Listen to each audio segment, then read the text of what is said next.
Hey everyone, I just want to start this episode with a quick disclaimer. We experienced an audio malfunction. As you all know, I'm new to podcasting, and I accidentally recorded this episode on my end using the default microphone in the laptop rather than the podcast quality audio mic that we use in all the other episodes. And we've done everything we can to salvage the conversation so that it's still listenable. To be totally honest, this is my favorite conversation we've recorded so far. So I really hope this doesn't prevent you from enjoying Dave's awesome insights and ideas. And if this is your first time tuning into our podcast, none of the other episodes sound like this. So don't expect this to happen again. We have the problem identified and corrected, and I hope you enjoy. Bitcoin is better, pretty simply, because the government can't print more. I wouldn't say this helped me conceptualize this. Many years later, I realized what I had gone through. So this is a story from late 90s when I was in high school. I was playing a lot of the game called Diablo II and got a pretty first-hand experience through that game with the emergent properties of money and how better money emerges to take over hard money.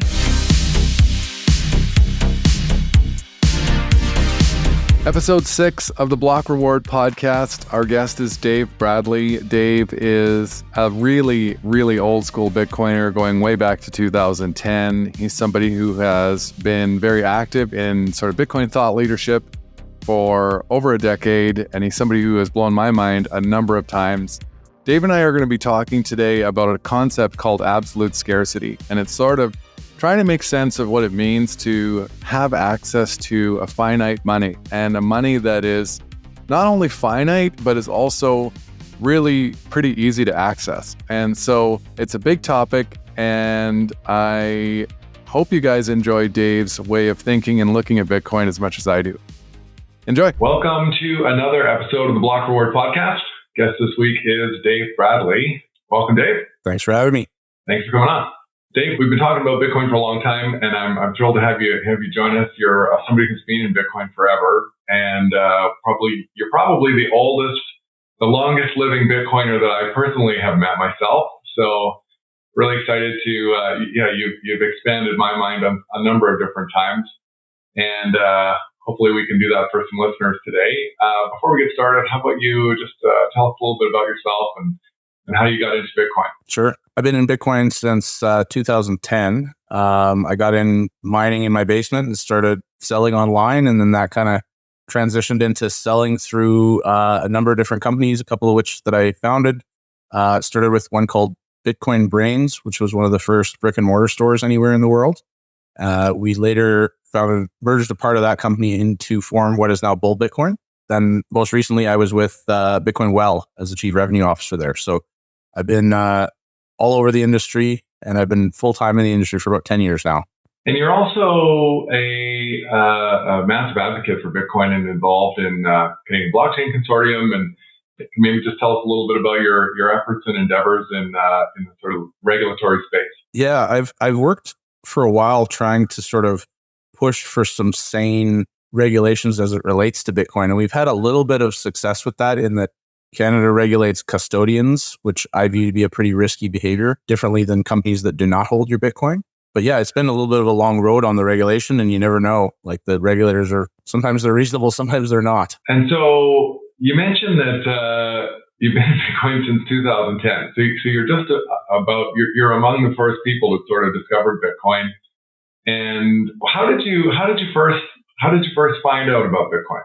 I was looking up video cards for gaming and found in a forum that I was reading some mention of being able to mine Bitcoin with certain cards. And this was right around the time when Bitcoin mining had launched on GPUs. And yeah, so I bought a bit more expensive GPU than I had planned and started mining them.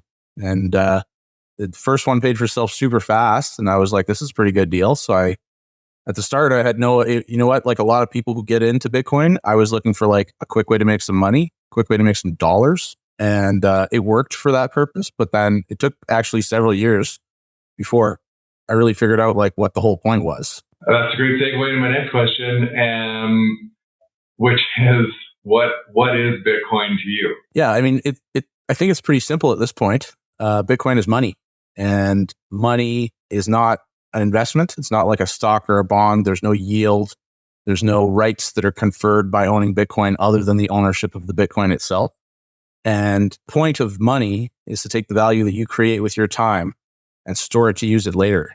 And if you're trying to do that with dollars, you're going to have a bad time, because as you are attempting to store your value, the government's just printing more dollars. And so, leads to inflation like we're seeing right now. And so Bitcoin is better, pretty simply, because the government can't print more. Finite money. There's a really interesting conversation to be had, and we're going to do something that's a little bit different for this show as far as the episodes that we've recorded already. And we're going to try to have a conversation around a specific topic today that is central to understanding the value proposition of finite money.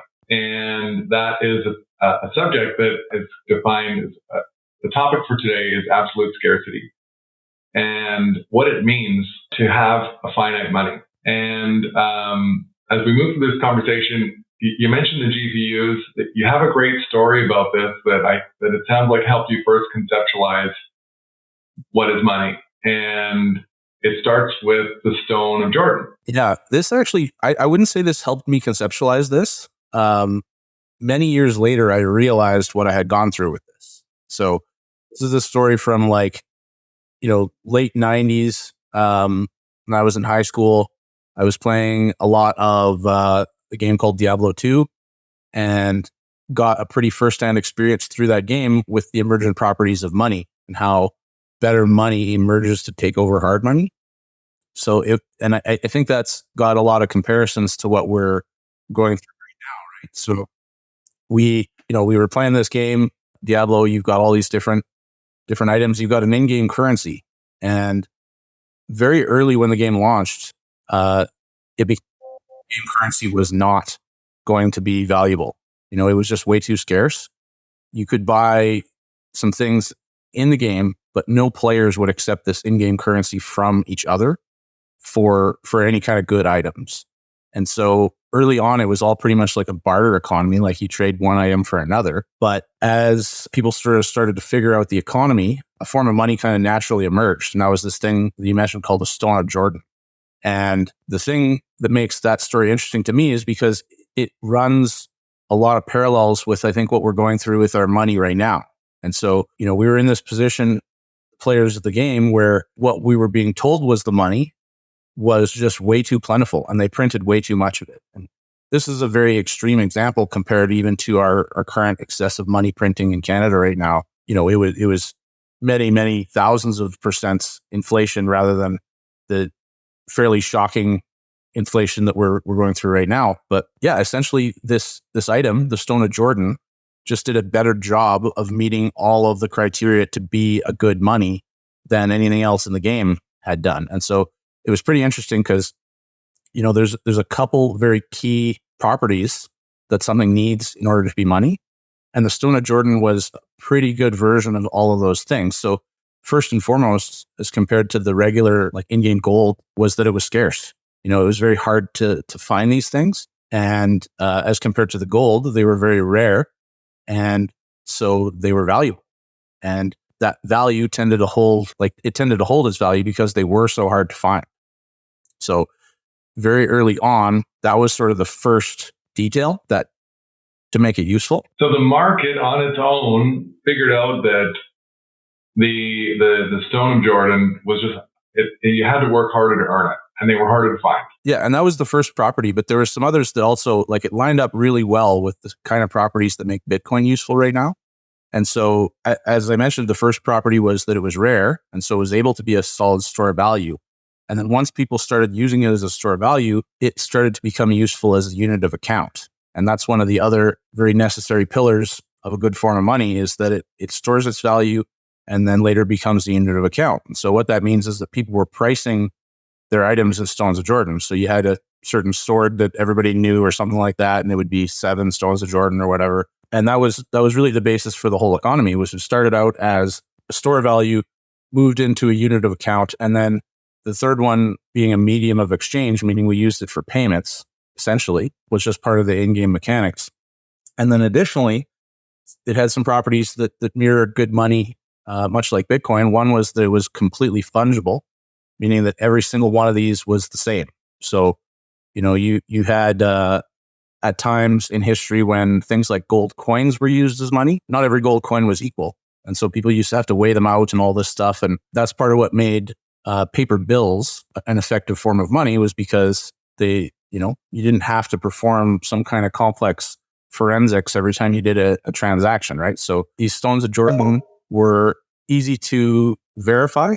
You could just see them in your inventory, and they were pretty easy to transport, which was because they were a ring. So they were a small item in the game. And so all of those factors kind of combined to make it the best money in the game. And people just sort of naturally chose this, right? And that's throughout history how most of the time, up until, the last 150 years or so, most of the money that the world has used has just naturally emerged like that. It's not been a delegated thing.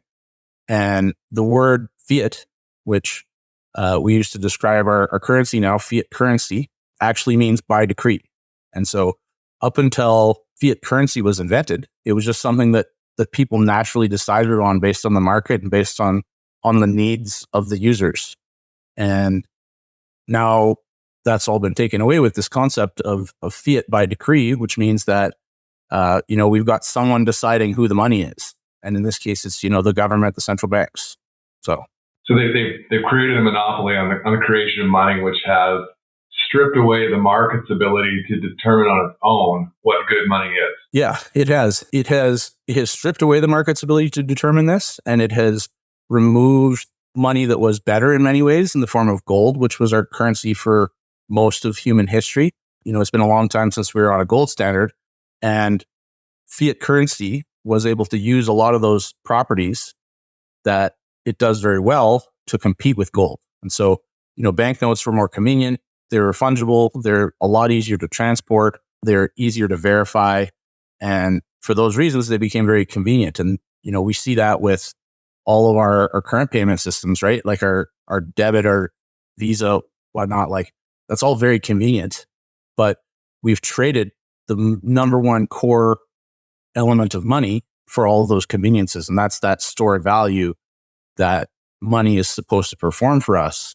And, I think we're all like really, probably anyone in the world right now, Canadians are doing okay compared to some other countries out there, but we're all feeling the crush of inflation, and it's not moving in the right direction. It's not getting better. Right. It's a one-way. This is a one-way street, right? As monies lose their value, and this is something that has been progressive, and it's been happening for a long time. It's just the rate at which it happens, and it's like, I think in the West, people, it's sort of the goal with at a 2% inflation target, you lose half the value of your money every 35 years.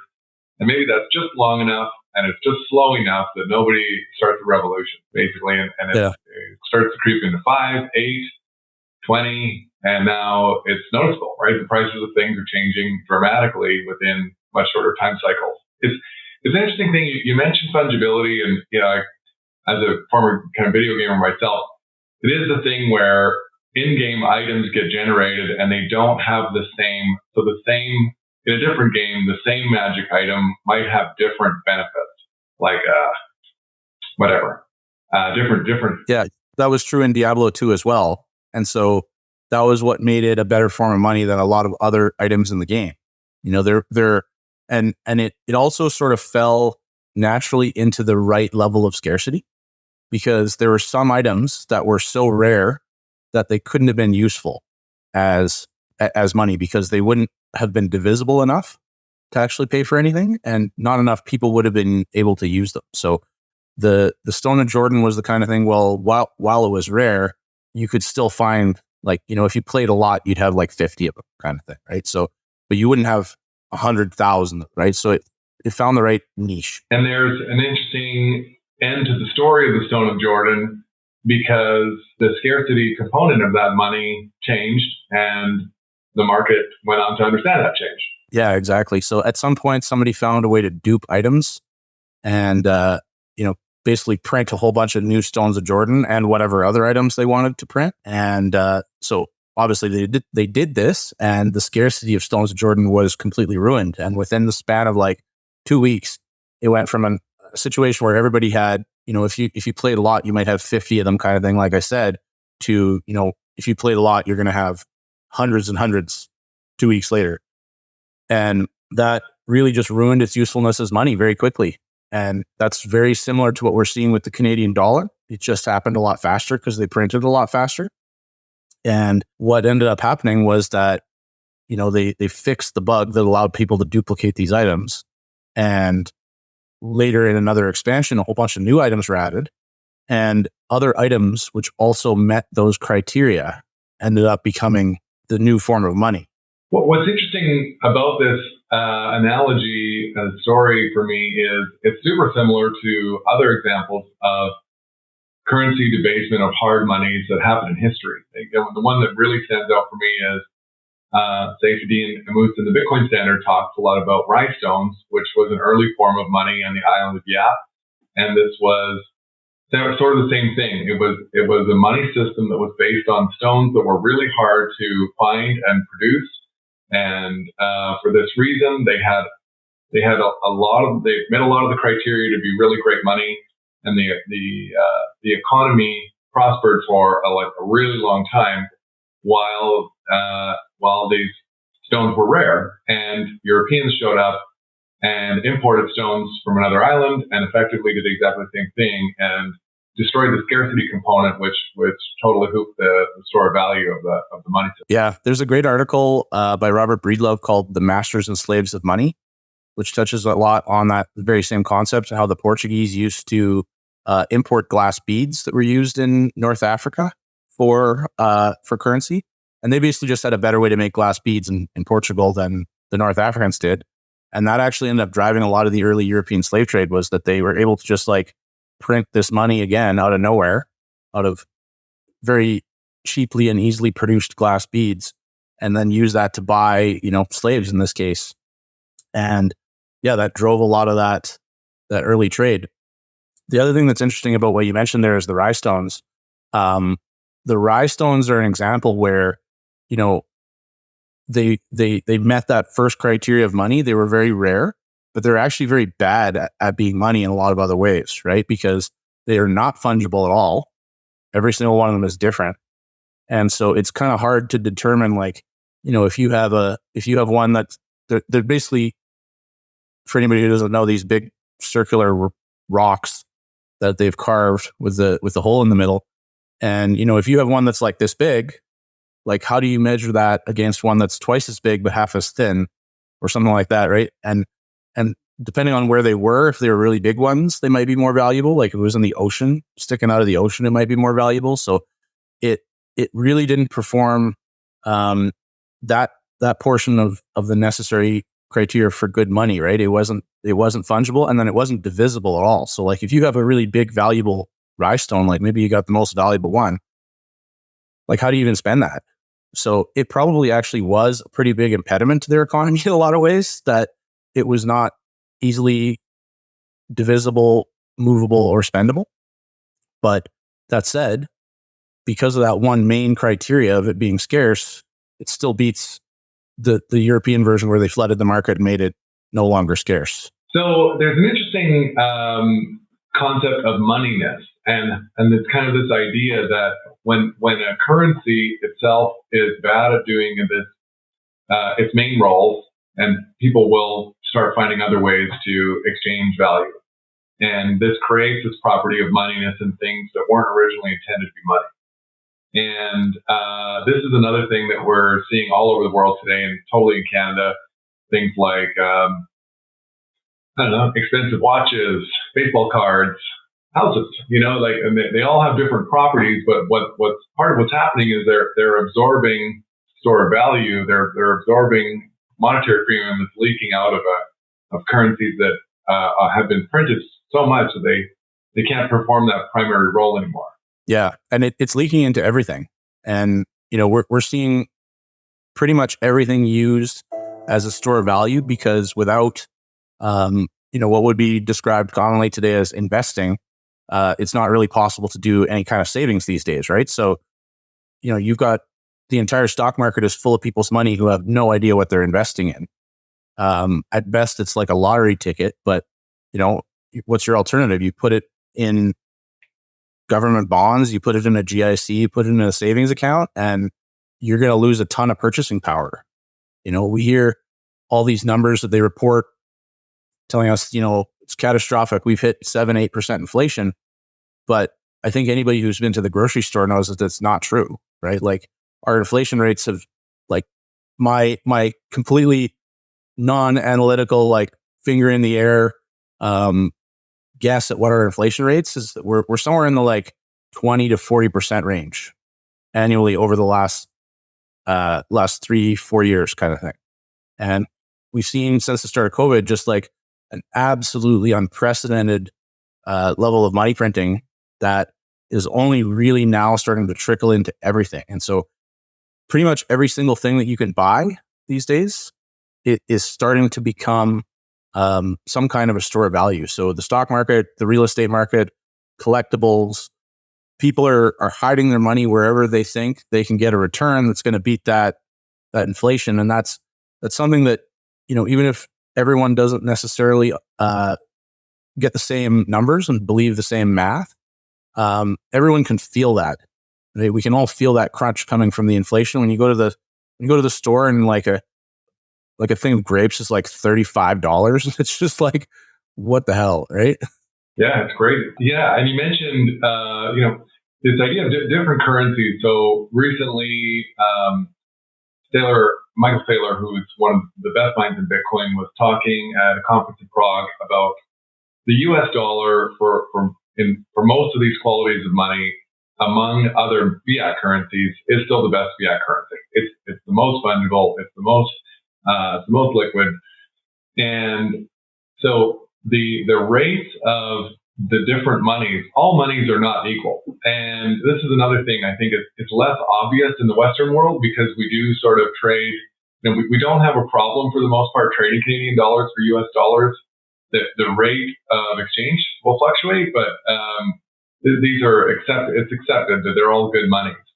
But our monies are not equal, and smaller monies are going to have a harder time earlier to absorb the same level of money printing for these same reasons, right? Of what would have happened in Diablo. Yeah, it's basically like a race to the bottom in terms of the value of all of these fiat currencies, right? And there's a few things that incentivize that race to the bottom, right? You've got all these countries around the world that have had their own currencies for a long time, and they've used their monetary policy, their ability to create new dollars or new units of whatever their currency is, as a way to make up for the fact that their fiscal policies are just wildly irresponsible. So essentially, they're printing money so that they can spend money. And when they print that money, the value that they're able to spend doesn't come from nowhere. It comes from everyone else holding those dollars. So if all of a sudden, if there were only $10 in the economy and you print one more, now there's 11, every single one of those dollars is worth 10% less. And at the broad scale, that's what we're seeing really all around the whole world. And like you mentioned, some countries are worse off than others. So you've got countries that have been doing this game of printing for a lot longer, like Argentina, Lebanon. We've seen ones that are already way off the cliff, like Zimbabwe and Venezuela, that have already been hit by this extreme hyperinflation. And I think we're really on the verge of a lot more countries having those kind of issues because, they've all got debts. Their debts are largely denominated in their own currency. And if they don't print the money while everyone else is printing the money, the actual value of their debt is going to go way up. So it's like I said, it's a race to the bottom. And I like the analogy of like Wile E. Coyote, where he's chasing the Roadrunner and he runs off the cliff, and he's like hovering in midair for a second there because he hasn't realized that he's off the cliff and ready to fall yet. And that's kind of like where I see a lot of these countries and their money printing is like it's too late already. They're off the cliff, and they just haven't quite realized it yet. And so the full impact of all of this money printing hasn't really hit home. And, we're lucky in Canada that we do have very good purchasing power to begin with, but that's been eroded very, very drastically. And I see a lot of the fiat currencies in the world going in that direction in the next, 5 to 10 years, especially. And I wouldn't be surprised in that sort of time period, 5 to 10 years, if the world ended up in a spot with drastically fewer currencies. So I think we're probably going to be in a scenario where maybe like 6 or 7 currencies in total will survive. And all of the rest, all of the small ones that are printing themselves into oblivion will essentially either switch to a regional currency or, hopefully some of the smart ones will switch to Bitcoin.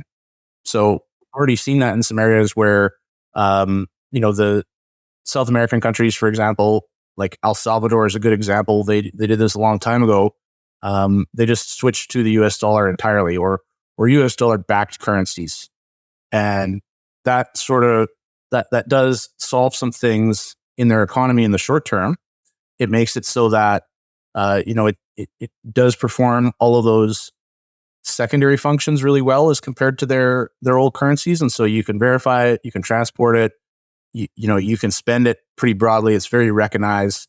And those things are super useful, but they lose that big tool that they've been using for years, which is the ability to print money, to spend money, right? You can't, if you're El Salvador, you can't print US dollars. And so I think as countries are faced with that choice, as they're like, they realize that they're losing that lever that they used to be able to use for unlimited spending.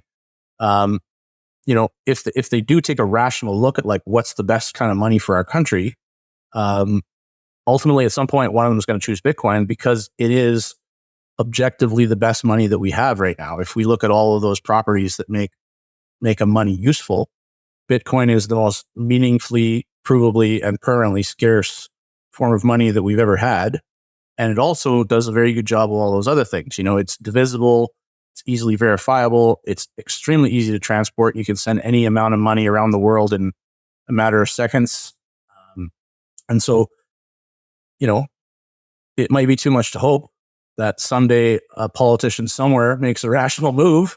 But, I do think that eventually we're going to see one country adopt Bitcoin, not just as a legal tender, but fully as their only currency.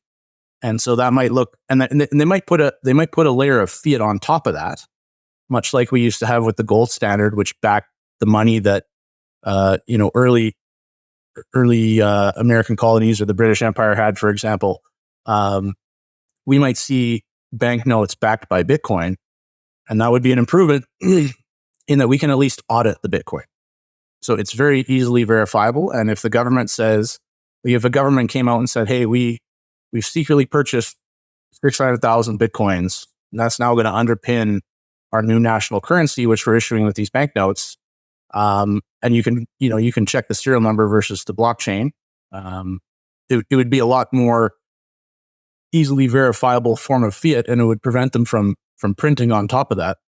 And I think if a country does get to that, whichever country gets there may end up being like permanently one of the richest countries in the world. This is a really unique spot in history where there is already a massive transfer of wealth going on. And that transfer of wealth from those using soft money or bad money to hard money or good money is just going to be massive. And I think, there's a term in Bitcoin, I think it was by a guy named Parker Lewis, gradually then suddenly. That's sort of how we're going to see Bitcoin adoption. But I could see if we do get a country adopting Bitcoin, if like the one that I've always predicted is Argentina, which is actually looking like a good prediction right now. And if Argentina, for example, were to adopt Bitcoin and announce that, the resulting price move from that one announcement would probably make them look really smart. And, you may see a flood of other countries running in to do the same, which in turn would bring more countries in, right? And so there, at some point, is going to be a rush from all of the weaker monies, the easily printable monies, to a form of money that does not allow the government to steal your time. Yeah, and it's a funny thing because I find a lot of people just have a bristling at the idea of this because we've all grown up in the world where the monopoly of money creation, it's like money is conferred its legitimacy by governments and banks. That's how we know how the system works, and that's what everyone's comfortable with. But there are all kinds of examples of human behavior because people just act out of self-preservation and self-interest. And the Stone of Jordan is such a great example because I imagine that there were people who would have tried their best to continue trading in the Diablo gold and just had fewer and fewer people that were willing to accept the gold. And they would have, like, why would you accept the gold if everyone is like, if the only thing other people want from you are Stones of Jordan? So money does have this way of being sort of emergent and self-emergent based on sort of collective opinion. Yeah, and that kind of rush away from bad money that I'm describing is just a natural reaction too. So, when the debasement or the printing of the Stone of Jordan occurred and it started to lose its properties of good money, everyone started to spend them as fast as they could, right? And it very quickly went from a useful form of money to everyone starting to spend it as fast as they could to nobody even wants these anymore. And that is what we've seen in a bunch of countries. Your Venezuelan bolivars weren't worth anything close to the paper they were printed on. And that's unfortunately, I think, something that a lot of countries are going to have to reckon with, is just a severe and, in often cases, really sudden change in the purchasing power of their money. And I think, we do a lot of stuff like this podcast and all kinds of other stuff to help educate people on Bitcoin and we try to convince the people that we care about and our friends and family, and we try to get people into what we see as a safe haven. But frankly, I think that the majority of people in the world are going to adopt Bitcoin more as a measure to avoid starving to death, to avoid having all their savings debased in a matter of days, rather than because of all the good information that Michael Saylor has out there, And it's not all of the reasons, but I think it's such a great reason why you look at the difference in how houses have appreciated in Canada versus the U.S. And part of the reason is their money is doing a better job. Like, the flight to safety is less urgent in the U.S., even though people are experiencing an issue. And it's just something that nobody's out there trumpeting this on TV. It just happens slowly on its own. And it's like the bubbling up of asset prices. And it's just so funny because we've been conditioned to collect more and more fiat. So most people are busy celebrating at all the money that they're making with their house prices going up. And what's actually happening is our dollar just buys less house. And that's so long as houses are viewed as a safer store of value than something else. Like, these are fluctuating things as a confused market is trying to figure out what money is. Yeah, and houses have started to take over some of the role of money for a long time now at this point. My parents' generation, they bought the house they live in now in 1988, and it is about 15 times the value of what it was in 1988. And, I think this is probably something that anyone, between the ages of 25 and 50 can probably relate to, is, having their parents be like, buy a house. It's like, look, it's such a great investment. And a lot of people following that logic have not only bought a house, they bought two. And that has been viewed as like a very sound, financially responsible thing to do with your money. And to me, that sounds completely insane, because it really only fulfills that one criteria of money, and that could go away in an instant. Right? So a house is not a good form of money. It's not easy to spend at all. It's not easy to move. Yeah, exactly. And yet, because they've appreciated so much, they're part of what we consider money these days. They're a huge savings tool for people. And, they've historically beaten keeping your money in a GIC or keeping your money in the bank. And, that I think it's a super risky move, that the risks are just not even remotely understood by those people investing in small scale real estate like that. Like, it's the kind of thing where a black swan event of some kind, something that we don't expect, could wipe that value out in minutes or overnight. And I mean, especially in Canada, we have a temporary shortage of real estate, but there's no reason to believe that real estate is going to be scarce in Canada. We have the most land per person, like persons per square mile in the world. So there's tons of available space, and we're building up more than ever.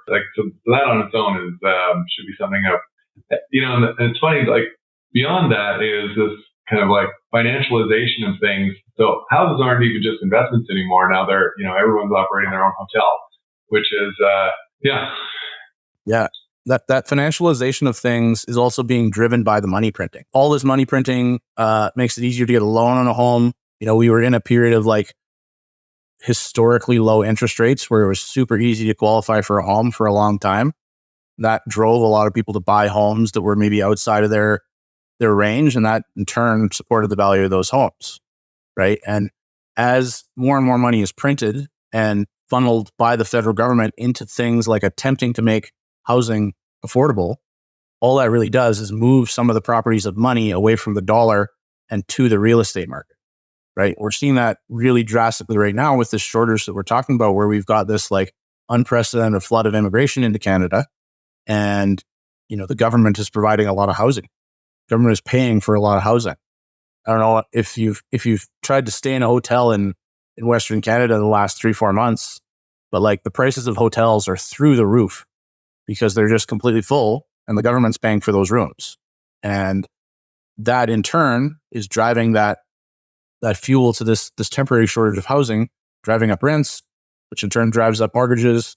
And, that store of value that people are looking for in their money is moving from the dollar over to housing in this case, in a way that's not even intended. Yeah, it really is a massive law of unintended consequences thing where the poorer money is at performing its base level functions, the weirder symptoms you start to see cropping up in commerce and culture. Yeah, it distorts just about every incentive system in our society. And when the incentive is not to have money as a store of value, when the incentive is to hold a home as a store of value, it causes housing to completely decouple from its usefulness, right? Like there's like a utility value to having a house where you can live in it, but that is so far removed because the vast majority of the value of the entire real estate market comes from speculation and investing these days.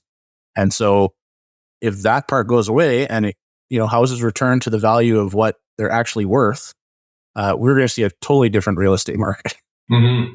You have a funny story about making an offer on a house based on its utility value. This is the condo that I'm in right now that I rent, and it went up for sale a couple of years ago. And the guy's like, "Make me an offer," and I was like, "I don't think you're going to like my offer." He's like, "Make me one anyway." And I think this ended up selling for around $650,000 was the actual price. But I was like, you know what? I did my own like finger in the air math, and I was like, what do I think this place is actually worth as a utility? And I offered him $150,000 or something like that, and that's what I think it's probably actually worth. And obviously, I was way off of what the speculators were willing to pay, and it was literally purchased by a speculator. It's now owned by like just a random individual in China who rents it out. Mm. I mean, and this is the thing, people can laugh at this if they're listening, but like you can get a 2-bedroom condo in Buffalo, New York for $150,000 today, no problem. Where the flight away from the money has been less urgent. Yeah.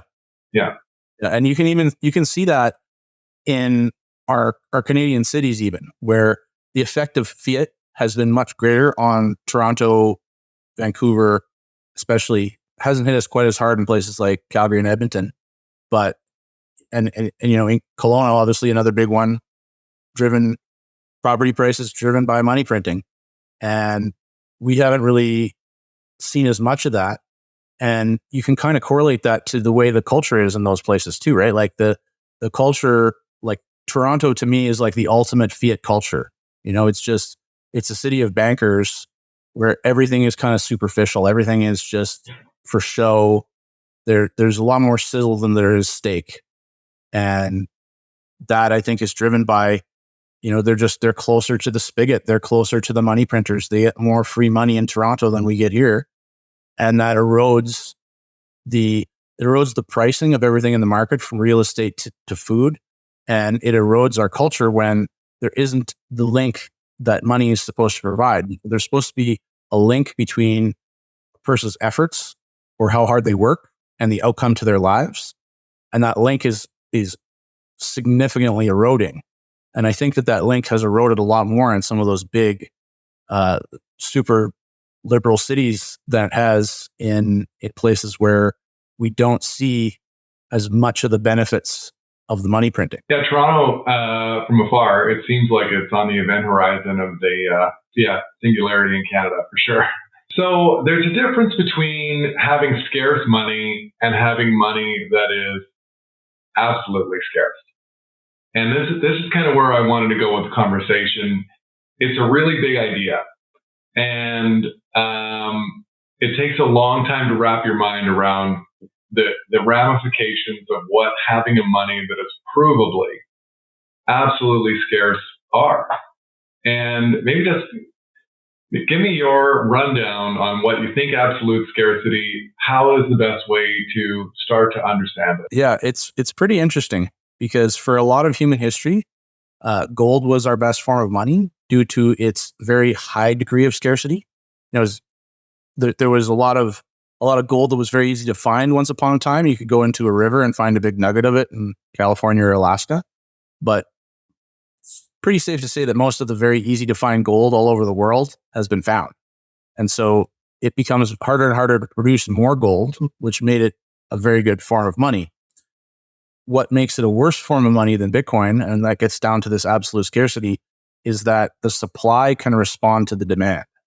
So if the price of gold were to go to $10,000 an ounce next week, we would start to see a lot more gold mining. There'd be a lot more gold mines. It'd be financially viable. There'd be a lot more money invested into mining more gold because at that price, it's a lot more profitable to mine and sell gold. And so, that added supply should, in time, account for that added demand that drove it up to $10,000 an ounce, right? And where Bitcoin is different is that it doesn't matter how high the price of Bitcoin goes.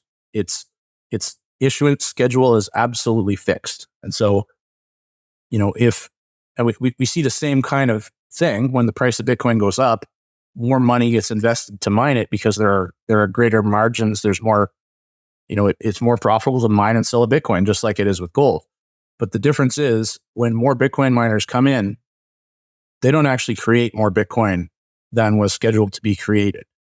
So that's the main important thing, is that the issuance schedule, the rate at which new Bitcoin comes out, is 100% fixed. And that's the most important detail that, we all agree on with Bitcoin. We've got all these rules that make up what Bitcoin is. And what the Bitcoin miners are doing is essentially allowing us to agree on those rules every 10 minutes. And I would say, and I think most people would agree with me, that the single most important rule of all of those consensus rules that make up Bitcoin is that issuance schedule. It gives it its scarcity. We know exactly what the issuance is going to be based on time and the number of blocks that come out.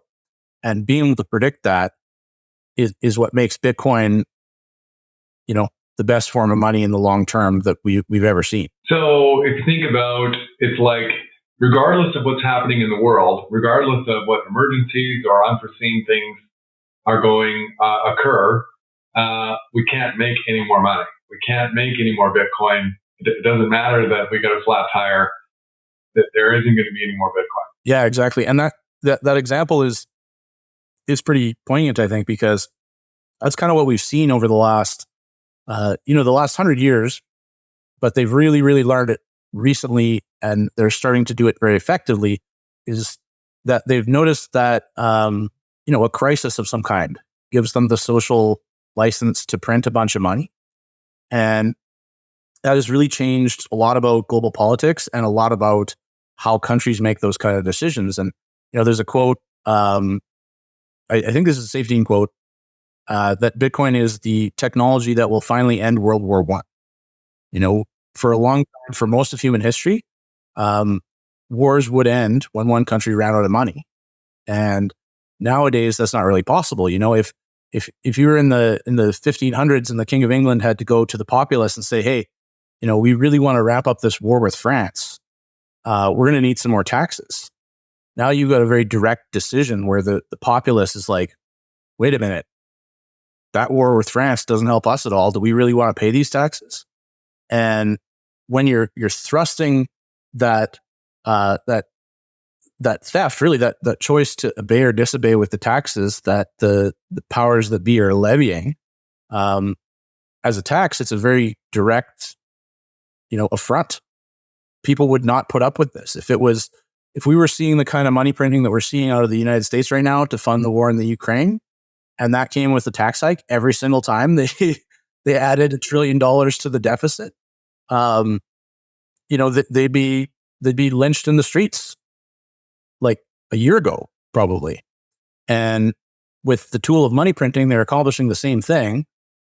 They're taking the value from the people and using it for their own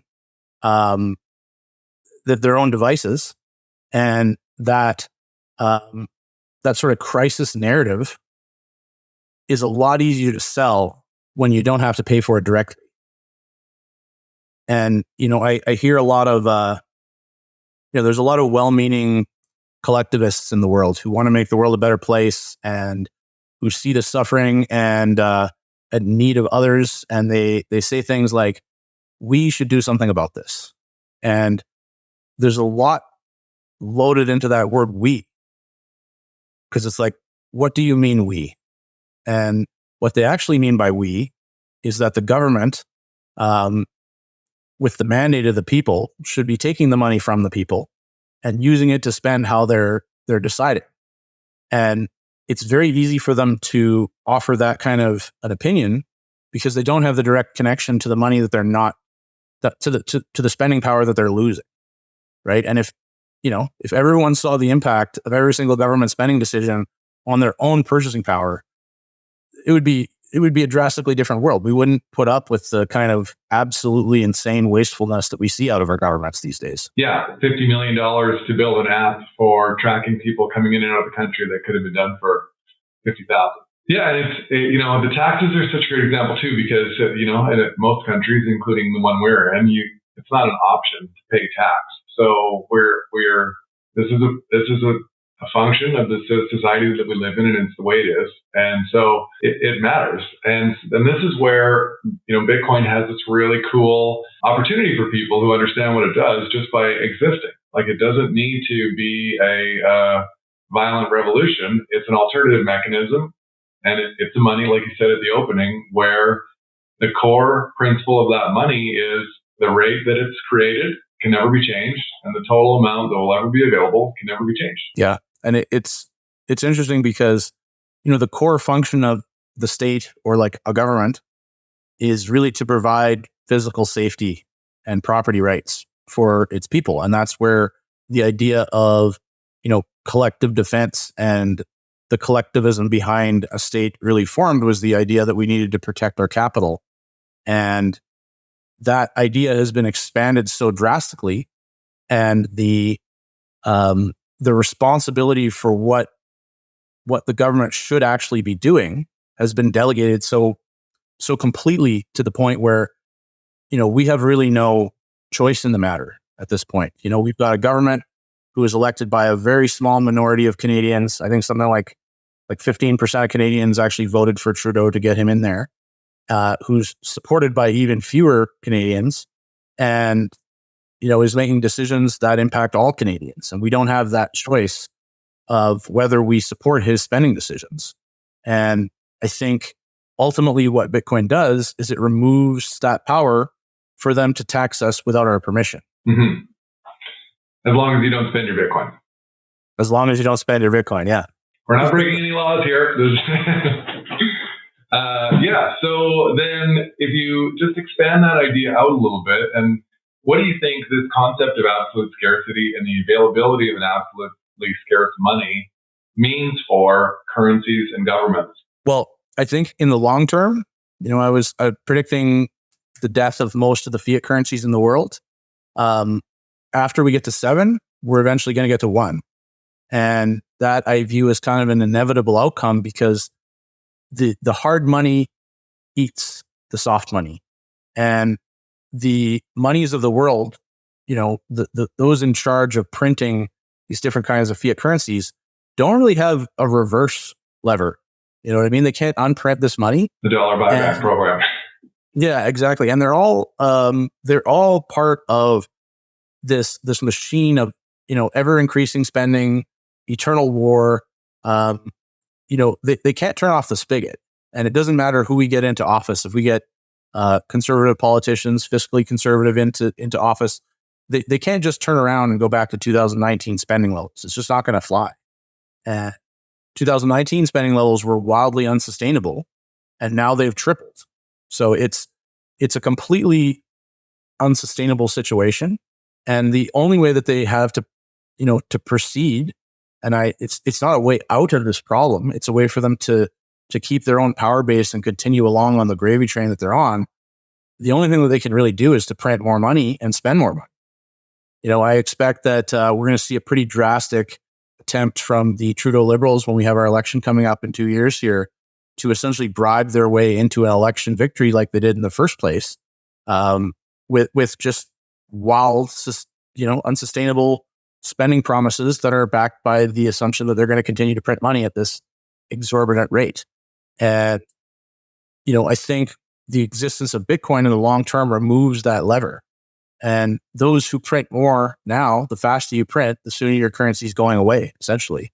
And like I mentioned at the start, it's a race to the bottom. And Canada is kind of like in the middle of the pack in terms of the race to the bottom. There's definitely some countries that are worse off than we are, but we are not in a good situation in terms of money printing. We've outprinted almost every Western country in terms of percentage of money supply created. And I think what that's going to mean is that at some point, even though it's not going to be politically sustainable, they're just going to start falling apart. And they're not going to be able to pay for all of this endless spending and endless essentially bribes to the population to keep them in power. And in the long term, that's going to mean a drastic reshuffling of what it means to be a government. And I see a lot of what is provided by the government moving into the private sector. All of the many shady charitable efforts that the government funds that come with very poor accountability and a whole bunch of overhead and a whole bunch of administration. That kind of stuff is just not going to be possible under a hard money standard, because the government isn't going to be able to borrow an unlimited amount of money anymore, because they can't just create the money out of nowhere. Yeah, and so it's kind of like, I think that the concept of money printing, I would say, flew under almost everybody's radar, even until sometime after Bitcoin existed. And it's just really now, as inflation has started to become painful enough for people to pay attention. But there was 50 or 70 years, certainly 50 since Nixon and the gold standard, where there was no fixed point of reference in financial space. So if every currency is expanding, you're just viewing your expanding currency. You're looking at the other expanding currencies, and but everything's moving. It's like a bunch of balls floating. And so we people are aware of the ones that have really blown up and failed, and we think, oh, that sucks for them. And meanwhile, while that's going on, our own balloon is floating away too. So now we have this fixed point in financial space where it will never move. And so you're free to continue blowing your balloon up, but it's just going to rise farther and farther away from that one currency that everyone in the world has access to. And everyone in the world is suffering from these same problems. And so this is kind of why I'm trying to get to relate back to, well, there's one really hard money available, but the whole world is a macrocosm of what would have happened in Diablo. Yeah, exactly. And it's becoming more poignant for people. Inflation used to be like something that old people complain about. You know what I mean? It's like, back in my day, I could get a Coke for 10 cents. And that was kind of, I remember as a kid, kind of like interesting and a little bit surprising to me. But the fact that tenfold inflation that had happened since my parents' time to my time as a child, that didn't strike me as a massive theft that it actually is. And I think we're getting to a point where a lot more people are starting to feel the crunch from inflation. the main things that it's hitting are housing and food that are hurting a lot of people. And we have people that were, already harmed by COVID, by the restrictions and the damage done to our economy by our world governments. And coming right out of that, now they're losing their spending power.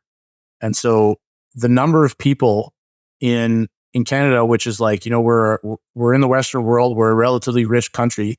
The number of people here who are really not okay as compared to like 2018 is drastically increased. And I think that that has really changed the way that conversations about inflation have been going. I remember talking to people about inflation back then, and it was the kind of thing that people were aware of. And, broadly, people were even aware that the official inflation numbers were probably not real, but nobody was really mad about it back then. And now people are mad about it. When you talk to somebody about inflation, like they've lost their purchasing power and they know it at this point. Like everyone knows it and everyone can feel it. And if you're not feeling the crunch of inflation, it's because you are just one of those fiat bankers, money printers, the people who sit next to the spigot who benefit the most from the money printing. But the vast majority of people who are not benefiting from the money printing so directly are feeling a very significant crunch. And, that's only going to be okay with them for so long. And we didn't have tent cities in every city in Canada 5 years ago. We did. Yeah, it's completely different country. Like the scope of homelessness, the scope of helplessness that has washed across our economy. You got these tent cities that are full of people, but the much, much bigger group of people are the non-homeless working poor who were middle class 5 years ago and now are just barely scraping by. Like that's the group of people that have lost the most, I think, in terms of like how inflation has actually affected their lives and their lifestyle, their ability to provide for their families and their ability to have a good life without the the risk of losing everything, the worry of being homeless that hangs over the heads of a lot of people these days. And that is, we're in that Wile E. Coyote moment. We're off the cliff.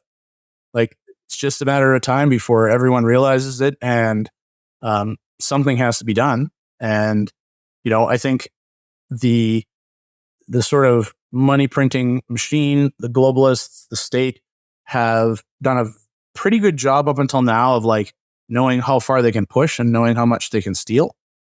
And they've gone too far this time. They've stolen more than the population will allow them to. And so I think we're going to see a big sort of switch back to a lot more conservative politicians, a lot more populist politicians across the world. I see that as like a stopgap. It's going to appease some of the people, but it's not going to slow down the fundamentals. It's not going to change the fact that those printed dollars are out there and that they have to keep printing more, or they have to drastically reduce the scope of services that the government provides. And, that's not a winning election platform. Yeah. And there is a coordinated effort to gaslight as many people as possible by telling people that inflation is coming down. And how that gets misunderstood is that prices are coming down.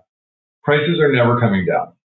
That ship has sailed. It's just the rate at which prices are going up may slow down. They're different. And so, but that's not how it's communicated in the media. It's like they are talking to us about getting inflation under control. And I think a lot of people, they're hearing what they're hoping they're hearing, which is return to sanity. But that's not what it is. I want to ask you a question about something you said there. And none of this is financial advice, but you mentioned an important thing. It's the working class poor that that most need to understand Bitcoin. But a lot of those people will have a lot of hesitation because disposable income is tough. And what I hear a lot is, it's this idea of it's too risky. I'm going to lose what I do have. And can you just, give me your thoughts on, like, what should somebody who's struggling to just make it today, why should they be thinking about Bitcoin? Yeah, it is a tough choice there, right? And you're not gonna buy some Bitcoin over putting food on the table. That nobody's gonna make those choices. I think the important thing for people to think about when considering Bitcoin as a savings tool, as a hedge to all this money printing, is that it's a long-term savings tool. So if there's money that you need in the next 6 months, and the purchasing power of that money is very important to you, then Bitcoin's probably not the best solution, because there is a big gamble there inherent in putting your money in Bitcoin. It moves significantly relative to the dollar on a fairly short-term basis all the time. And so, if you have $100,000 in your bank account, you're probably going to lose 20% of your purchasing power in the next year. If you have $100,000 of Bitcoin, you might gain 50%, you might lose 50%. And both of those are totally rational and reasonable expectations within the next year in terms of Bitcoin price. Mm-hmm. So it is risky. That said, there has never been a time when buying Bitcoin and waiting 5 years was not a significantly good decision from the perspective of purchasing power. And, I believe that absolute scarcity we've discussed is going to continue to drive Bitcoin's price up in the long term relative to the dollar, but it is going to be a bumpy ride. And so that said, for people of very low income, because it is such an outsized opportunity, we've seen Bitcoin be the single most effective asset for investing and saving over the last 14 years. Very small amounts of money put into Bitcoin spread out over time can actually make a big difference. And so, some people are living so hand to mouth that they can't spare a dollar, and that they're squeezing everything out. And if that's the case, then I obviously would not tell people to drop your your food for your kids and invest in Bitcoin. But for a lot of people, even people in that working poor, there are small amounts of disposable income that, if you have a Tim Hortons every day and change that to making coffee at home, you might save like $10 a week, something like that. And $10 a week over the course of a long period of time can really add up, especially when you add into the fact that the appreciation that we've seen over the last 14 years has been such a drastic thing. And if we do see one of these hyperinflation scenarios that we've been describing with our own currency, which at this point seems quite likely, the $10 a week that you put into Bitcoin instead of Tim Hortons could end up being your retirement. And it's, I would say, an outsized opportunity to remove some portion of the wealth you create from the risks of fiat money printing. Yeah. It's the only thing that you can buy in the world where whatever you buy as a percentage of the total amount that will ever be available is provable and will never change. And that on its own, in a world where they're making more and more money, everyone who's making money is making more money, is really something to think about. And there's one last thing I want to ask about. For people who think Bitcoin's too expensive, I can't afford a Bitcoin. You don't have to buy a whole Bitcoin. Yeah, exactly. That's one of the good features of Bitcoin is that it's very divisible. So at the base layer on chain, it's divisible to 8 decimal places. So it can go to a much lower value than the dollar can, for example, right now. We can trade fractions of a cent in Bitcoin if we wanted to. And somebody could buy 1 cent worth of Bitcoin. So that's totally possible. Buying a very small amount of Bitcoin, like $10 a week, would probably make the most sense on a sidechain like the Lightning Network. There's some considerations there, but you can buy absolutely any amount. You don't need to buy a full Bitcoin. And I think that sort of scares people off a little bit. And one of the things that does is it drives them towards the casino coins, which is the term that I'm trying to use now, because all these other coins out there, that's basically what they are. They're a gamble. And There's no fundamentals behind them any more so than the roulette table has fundamentals behind it. And you're basically just entering a lottery when you buy one of those coins, and you are not achieving the same thing that you achieve with Bitcoin, because in every single one of those cases, there is somebody who can, and in most cases does, decide to change the supply of the coin. There's someone in charge. And the fact that there's no one in charge of Bitcoin is extremely useful. So I would say, like, don't worry about the size that you get whatever Bitcoin you can, get $10 and then get another $10, and don't get any of those other coins, because that trap of thinking that you missed Bitcoin is a big one. And that's a funny story there, actually, because the first time that somebody told me they missed Bitcoin was Bitcoin had just gone from $1 to $14. And they're like, oh, I can't believe I missed it. And I didn't really know whether they'd missed it or not at that point. And then, Bitcoin crashed from $14 to $3 at some point in the next couple of weeks. And I had another conversation where somebody was like, oh, I can't believe it's dead. And I've had those exact same conversations of, I can't believe I missed it. I can't believe it's dead. Every time it goes up and every time it goes down, with different people at different price points. And none of them missed it. Like, I remember telling people when it was $3,000, I'm like, it seems high now, but you didn't miss it.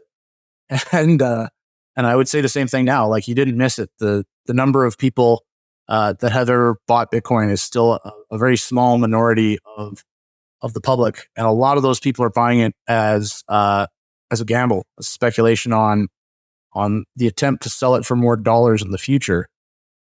And at some point, we're going to hit an inflection point where, instead of gambling on it to try to sell for more dollars later, a huge number of people are going to start holding Bitcoin as their intended final form of money. I don't have any intention to sell my Bitcoins for dollars, because they're like, at what point would that be a good idea? It's just not going to be a good idea. Like, it never makes sense to go back to allowing government to steal my value. Nobody listening to this conversation has missed Bitcoin. Yeah. Yeah. There's no way to miss it. Yeah. Bitcoin is money, and Bitcoin is better money. Maybe we'll wrap there, Dave. How can we, if anybody wants to find you or find your work, how do they do that? Yeah. Well, a very important detail that I did not point out at the start was that I'm also widely known as the strongest and best looking Bitcoin entrepreneur in Canada. That is important. People can find more info about that on my website at bitcoinbrains.com. And I can also be found on Twitter as Bitcoin Brains. And feel free to reach out if you have any questions or thoughts about Bitcoin and want to discuss. I'm always good for a rant. Dave, thanks for your time, man. This is great. Thanks for having me. Thanks for listening to this episode of The Block Reward. We're trying to do something different here, creating accessible conversations meant for people who aren't obsessed with Bitcoin. If you found this episode informative and engaging, hit that subscribe button to make sure you stay updated with future episodes. Your feedback matters. We'd greatly appreciate it if you could take a moment to share your reviews and help us with our goal of creating Bitcoin content that is simple and easy to understand. Bitcoin has an important role to play in the future of finance. It will change the way we save, spend, and invest. Discover why Bitcoin offers a game-changing opportunity for forward-thinking employers by visiting blockrewards.ca. Block Rewards' mission is helping Canadian employers implement strategies for integrating Bitcoin into compensation and benefits, supercharge your recruitment and retention strategies, and help your team members plan for the rising cost of living by rewarding their work with the hardest money ever invented. Special thanks to our top sponsor, Paramount Employee Benefits Consulting, Canada's only Bitcoin-forward benefits and pension advisory.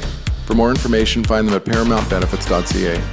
Big shout out to Podigy, our production team that makes all this possible, and BMX Escape for producing our music. Bitcoin is an expansive and dense topic many people walk away from early. To Bitcoin enthusiasts looking for that podcast they can share with friends, family, and colleagues, one they'll actually listen to, we hope that is us.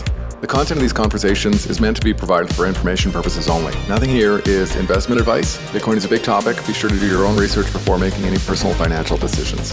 Thanks for listening.